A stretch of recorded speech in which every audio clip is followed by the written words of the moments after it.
the Russia-China alliance that shakes the world. What happens when the world's largest country by land mass joins forces with the world's largest manufacturer? The answer is transforming global trade routes and military power dynamics. Picture this: a massive new pipeline pumping Russian gas into Chinese factories, while their warships conduct joint exercises in disputed waters. Like tectonic plates shifting beneath the geopolitical landscape, this partnership is changing everything.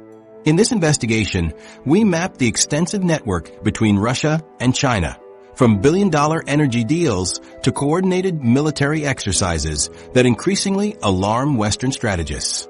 Their alliance represents a fundamental challenge to the established international order that few Western leaders anticipated: the end of the unipolar moment. December 26, 1991. The red Soviet flag is lowered from the Kremlin for the final time, replaced by the tricolor of the Russian Federation. This singular moment marked the end of not just a country, but an entire global system. For nearly 5 decades, two superpowers had maintained an uneasy equilibrium, each commanding its own sphere of influence across a divided world. The collapse of the USSR into 15 separate republics instantly transformed the bipolar structure that had defined international relations since World War II. American political scientist Charles Krauthammer captured this unprecedented shift with a term that would define the era: "We are in a unipolar world. No other nation or probable coalition can balance the power of the United States." The United States stood alone at the pinnacle of global power, combining unmatched military might, economic strength, cultural influence, and technological prowess. American military spending eclipsed that of the next dozen countries combined, while the U.S. dollar dominated international finance. From the Persian Gulf to the Panama Canal, American forces projected power virtually unopposed. This dominance found expression in Francis Fukuyama's thesis about the end of history, the idea that Western liberal democracy represented the final form of human government. The collapse of Soviet communism appeared to confirm market capitalism and democratic politics as definitively superior. For Russia, the transition proved brutal. The 1990s brought economic devastation, with GDP falling by nearly 40%. Hyperinflation wiped out savings, life expectancy plummeted, and once mighty Soviet industries crumbled. A former superpower now struggled with the humiliation of accepting economic aid from Western institutions. Early in this period, Russian leaders under Boris Yeltsin pivoted toward the West, embracing market reforms and democratic institutions. Many Russians genuinely hoped their country could eventually integrate into Western structures as an equal partner. These hopes collapsed as NATO extended membership to former Warsaw Pact countries starting in 1999. Each new member, Poland, Hungary, the Czech Republic, and later the Baltic states, was perceived in Moscow as another step in an American strategy of encirclement. While Russia struggled, China navigated its own complicated relationship with the emerging American-led order. The Tiananmen Square protests had already strained China's relations with Western powers. This pressure intensified during the Taiwan Strait crisis of 1995 to 1996, when the U.S. dispatched 2 aircraft carrier battle groups after China conducted missile tests near Taiwan. The demonstration delivered a sobering message to Beijing about America's capability and willingness to project military power. For both Russia and China, the 1990s offered harsh lessons about the new global order. Despite rhetoric about integration, both powers increasingly perceived that the U.S.-led system was structured to maintain American primacy while constraining potential competitors.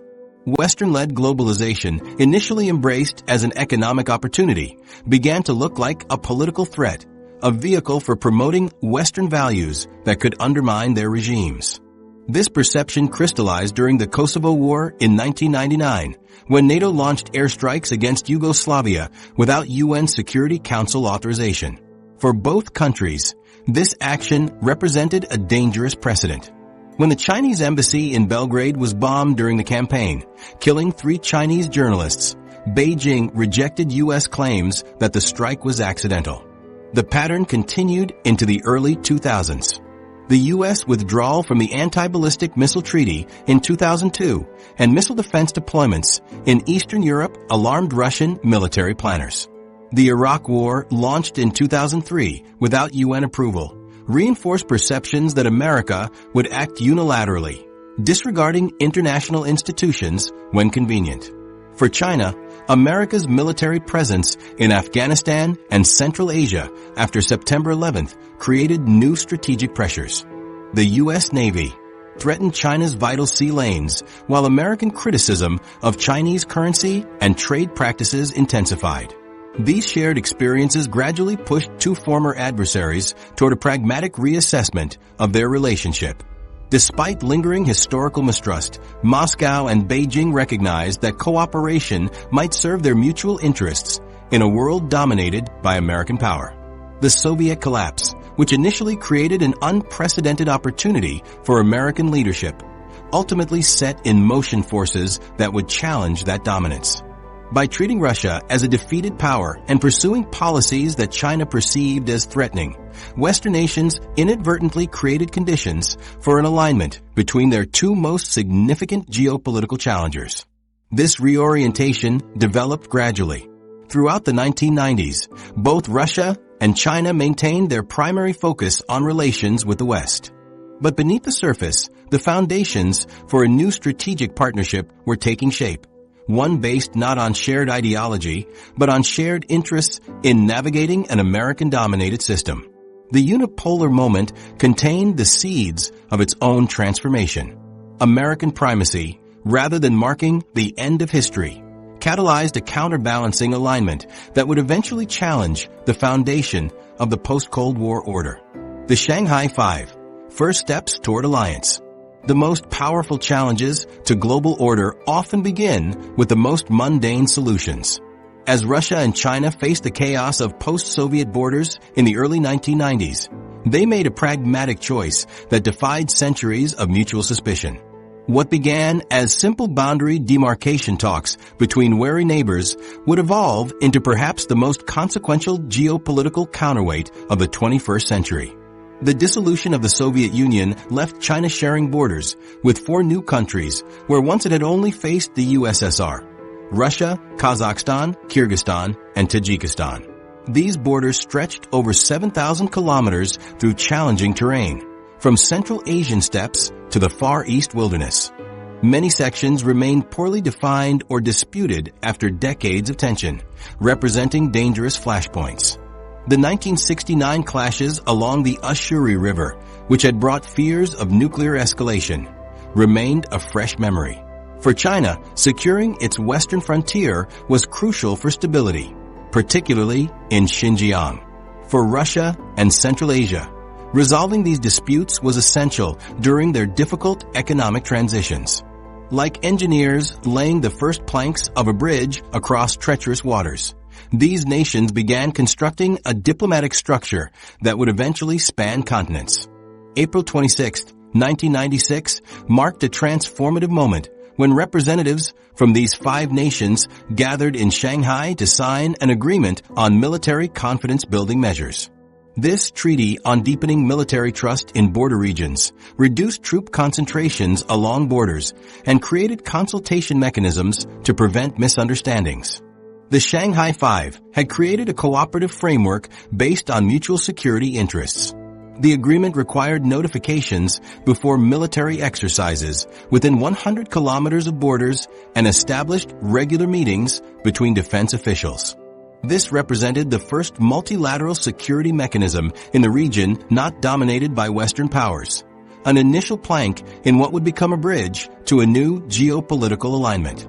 In April 1997, the Shanghai Five signed the Treaty on Reduction of Military Forces in Border Regions in Moscow, establishing concrete limits on military deployments and creating demilitarized zones along previously tense frontiers.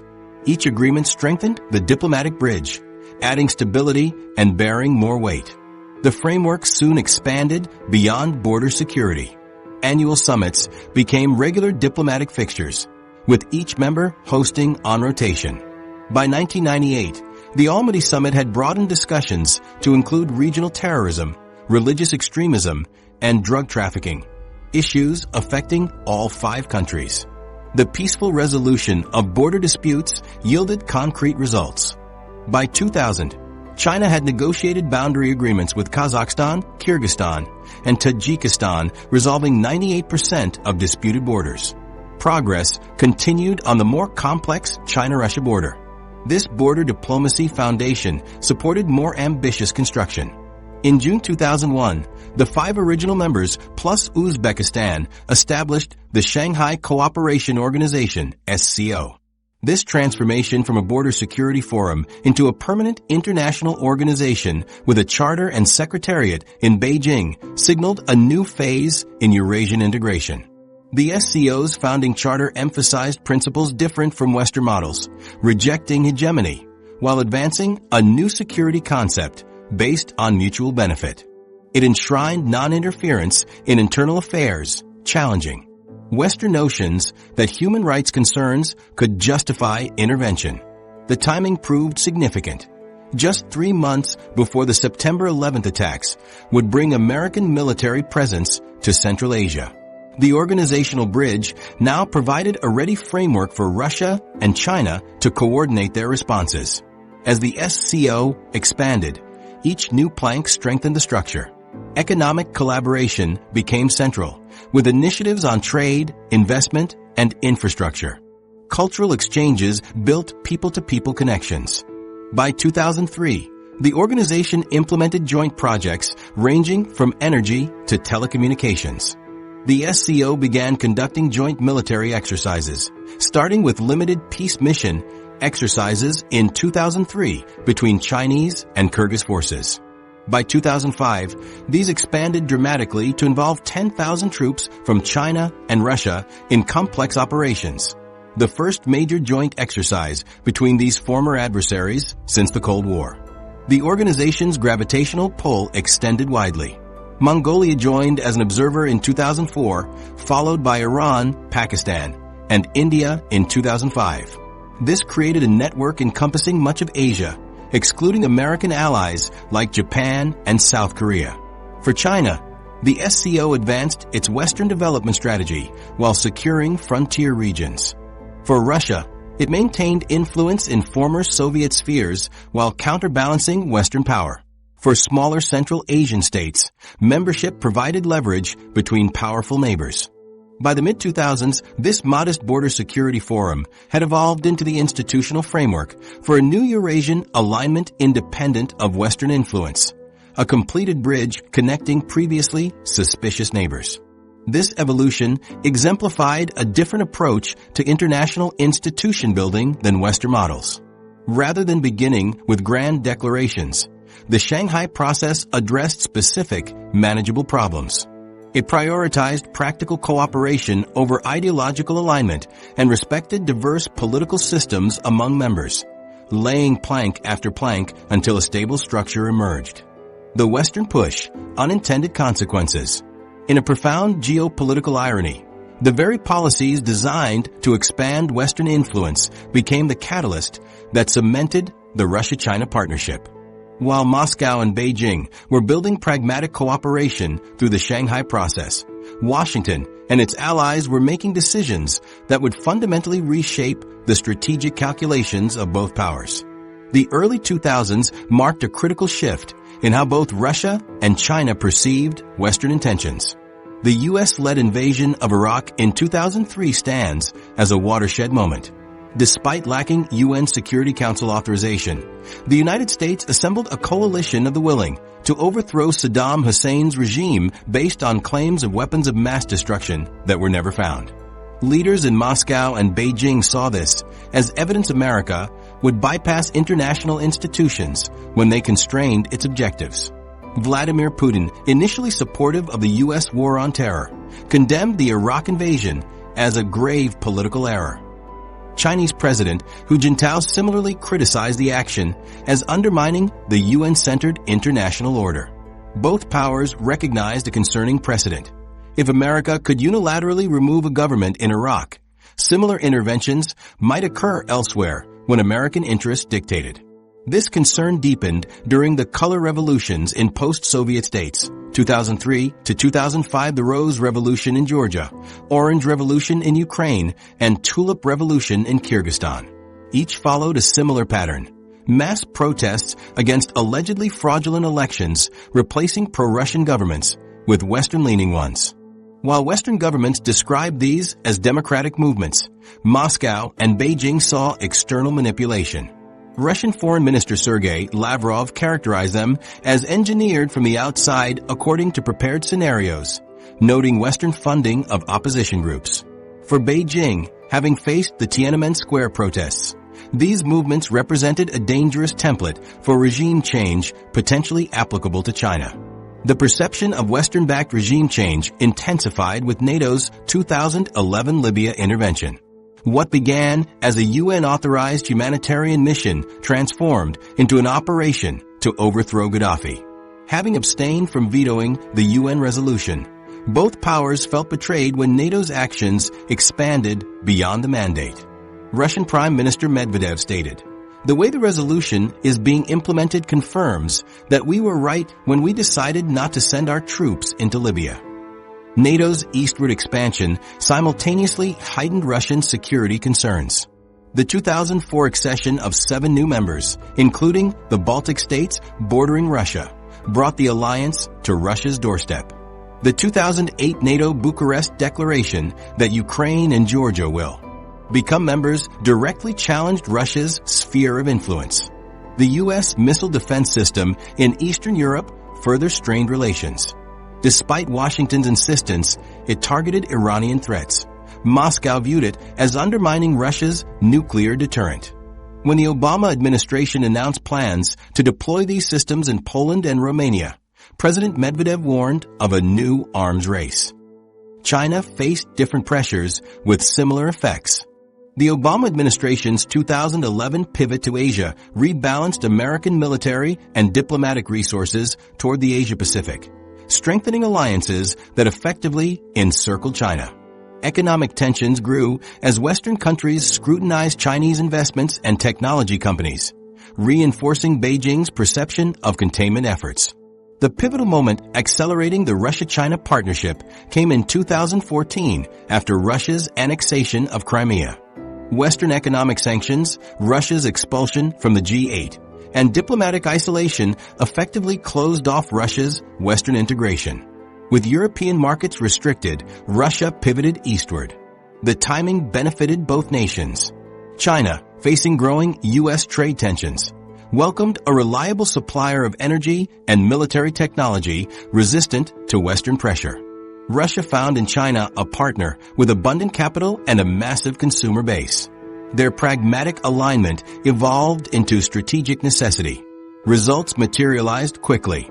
In May 2014, just months after the Crimea annexation, Putin and Xi signed a landmark $400 billion gas deal that had been negotiated for over a decade. This 30-year agreement to supply Russian gas to China through the power of Siberia pipeline symbolized their decisive geopolitical realignment. Bilateral trade surged from $88 billion in 2013 to $108 billion in 2018. Military cooperation expanded dramatically, with joint naval exercises extending to the Mediterranean and Baltic Seas, traditional NATO domains. Intelligence sharing deepened, and Russia accelerated sales of advanced weapons to China. Perhaps most significantly, Russia and China began coordinating international positions with unprecedented consistency. In the UN Security Council, they increasingly cast joint vetoes against Western-backed resolutions. Their voting alignment in the UN General Assembly reached new heights. The Western response to Ukraine inadvertently provided Russia and China with a powerful shared narrative that the U.S.-led world order was designed to contain them, necessitating mutual support. As president, she stated during a 2015 Moscow visit, "No matter how the international landscape may change, we must firmly support each other in defending our respective sovereignty, security, and development interests." Western policies created what scholars call threat convergence, where powers perceiving similar threats develop aligned interests. actions intended to pressure either Russia or China individually pushed them closer together, transforming tactical cooperation into a strategic partnership with global implications. Complementary powers, the perfect partnership. Beyond their common adversaries, Russia and China have discovered something far more valuable in each other: the missing pieces to their individual power puzzles. What makes their partnership particularly formidable isn't just shared opposition to Western influence, but the almost perfect symmetry of their national strengths and weaknesses. This complementary relationship transforms what might otherwise be just another diplomatic alignment into a genuinely synergistic alliance with global implications. Like two halves of a geopolitical jigsaw puzzle finally interlocking, Russia and China each provide what the other critically lacks. Russia contributes a treasure trove of natural resources spanning 11 time zones, controlling approximately 24% of world's gas reserves, 47.8 trillion cubic meters, ranking 6th globally in oil reserves, 80 billion barrels, and possessing roughly 30% of global mineral resources, including critical deposits of palladium, platinum, nickel, and rare earth elements essential for technology manufacturing. This resource abundance gains strategic value through geographic proximity. Unlike other suppliers whose exports must travel through vulnerable sea lanes, Russian resources flow across a shared 4,209-kilometer border through pipelines and rail networks immune to naval blockades. The agricultural dimension reinforces this advantage,